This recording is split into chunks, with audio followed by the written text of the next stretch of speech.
Is the AI boom a bubble? Eli the Computer Guy says the Singularity is, in his words, garbage. We checked every claim in his interview so you do not have to. Eli's core argument comes down to a gap. On one side, a real technology stack, neural networks, vector databases, semantic search. On the other, the words artificial intelligence, which he calls a story in people's heads, shaped by movies like Terminator and 2001. That framing is opinion, but the stack he describes is real, and so is the money behind the hype. Exhibit 1 is Jensen Huang. Eli claimed Huang said he would spend $150,000 a year on tokens per engineer. The real quote is bigger. On the All-In podcast, Huang said a $500,000 engineer should consume at least $250,000 in tokens a year, and Nvidia is spending around $2 billion on tokens for its own team.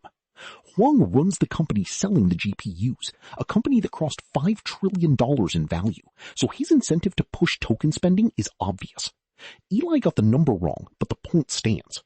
Next, the whiplash at the top. At Google I/O in May 2026, DeepMind CEO Demis Hassabis declared, quote, "We were standing in the foothills of the Singularity." That is real, on the record. Weeks later, Mark Zuckerberg told Meta staff that the trajectory of AI agents had not accelerated the way they expected, calling the company's restructuring mistimed.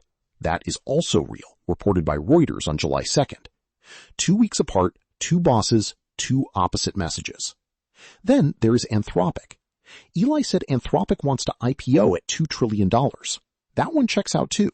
The Financial Times reported investors expect a $2 trillion debut as early as October 2026, though it is worth noting that figure is investor speculation, not an official company target. And on layoffs, Snap's Evan Spiegel did cut 16% of staff, roughly 1,000 jobs, in an April 2026 memo that cited, quote, rapid advancements in artificial intelligence. Eli's argument that companies use AI to dress up cost-cutting tracks with a real, documented pattern critics call AI washing. Eli also argued that Nvidia is no longer a technology company, but a money company, pumping capital back into the system so customers can keep buying its chips. On that, he could not have been more current. CNBC published an article literally titled, "Nvidia's AI moat is shifting from chips to capital," on August 18th, 2026, the very day this interview went live. It details Nvidia backing $105 billion in financing for an OpenAI data center and a $500 billion financing platform with Wall Street. Even Eli's throwaway line about the one French guy doing something different is accurate. That is Yann LeCun, Meta's chief AI scientist, whose world model approach genuinely diverges from the rest of the industry. So after fact-checking every claim, the verdict is clear. Nearly every factual assertion is true, and most are on the record. The only error is the token number, 250,000, not 150,000.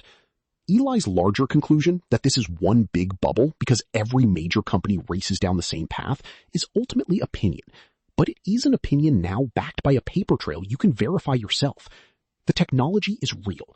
The trillion-dollar valuations attached to it are the part that still has to prove it belongs.